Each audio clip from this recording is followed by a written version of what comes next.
ini kami berada di Kabupaten Sanggau, tepatnya di Keraton Sanggau, sebuah pusat sejarah yang menyimpan cerita panjang tentang kerajaan, adat, dan penyebaran Islam di Kalimantan Barat.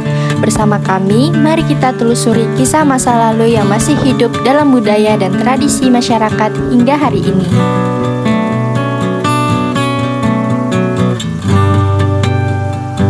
Nama saya Gusti Baitur Rahman.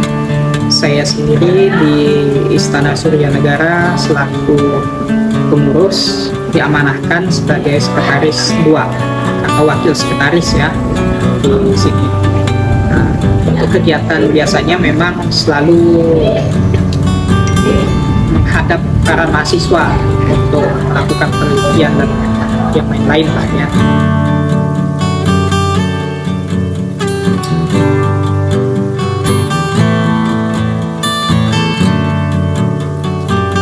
Keraton Sanggau memiliki sejarah panjang yang berawal dari rumah kuta yang dibangun oleh Sultan Zainuddin.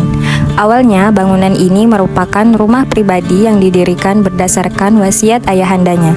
Setelah beliau wafat, kepemimpinan dilanjutkan oleh Sultan Zainuddin dan Sultan Zamaluddin, yang kemudian muncul istilah rumah darat dan rumah laut.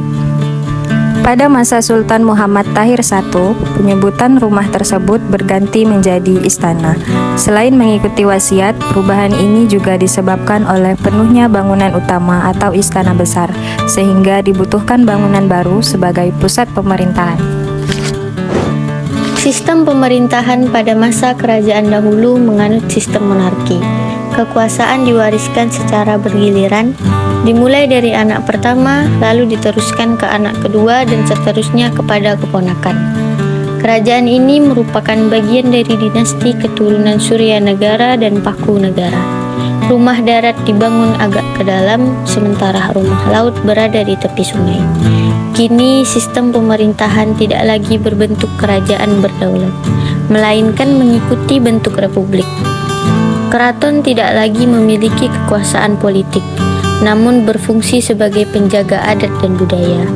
Pengelolaan istana saat ini berada dalam struktur yayasan dengan organisasi dan pengurus yang jelas. Persamaan dengan masa lalu, proses pemilihan raja tetap melalui musyawarah. Sultan pertama Kesultanan Sanggau adalah Sultan Awaluddin Kusumanagara yang memerintah dari tahun 1614 hingga 1637 Masehi. Beliau dikenal juga dengan nama Abang Gani. Pada masa pemerintahannya, Sultan Awaluddin memindahkan pusat pemerintahan dari Mengkiang ke lokasi yang sekarang dikenal sebagai Kota Sanggau. Keraton Sanggau masih menyimpan banyak peninggalan berharga, termasuk pusaka-pusaka yang diwariskan turun-temurun. Berbagai kegiatan budaya rutin diselenggarakan, seperti festival budaya Paraje, hiburan rakyat, lomba sampan, pertunjukan pantun, dan mandi pusaka. Sebuah ritual membersihkan pusaka dengan berbagai cara dan simbol. Islam diperkirakan masuk ke wilayah Sanggau, Kalimantan Barat sejak abad ke-8, seperti yang tercatat pada batu nisan di Sandai, peninggalan kerajaan Sriwijaya. Menurut catatan orientalis pada tahun 1884, seorang tokoh bernama Daranante dari Tanjung Pura membawa rombongan ke Sanggau, dan sebagian dari mereka telah memeluk agama Islam. Islam kemudian berkembang melalui keturunan Daranante seperti Dayang Masatna yang menikah dengan Nurul Atmi dari Sintang. Pada masa Dayang kuasa, Islam mulai bersentuhan dengan masyarakat Dayak dari Kapuas Hulu yang dikenal dengan ciri khas telinga panjang, bertato, dan anting tradisional. Informasi tentang kehidupan masyarakat sekitar keraton cukup terbatas, karena sebagian besar sumber sejarah berasal dari istana atau catatan orientalis yang bersifat memuja raja. Berdasarkan cerita rakyat yang diwariskan turun-temurun, masyarakat hidup dalam kondisi cukup tidak kaya, namun juga tidak miskin. Mereka tinggal di rumah sederhana dan bercocok tanam sendiri. Namun, tak dapat dipungkiri, ada kebiasaan negatif yang tercatat, seperti budaya mabuk-mabukan, penggunaan opium di tahun 1820-an, dan adu ayam. Pada masa itu, hanya kalangan bangsawan yang rutin menjalankan ibadah agama Islam. Salah satu tantangan utama adalah menjaga kesinambungan tradisi.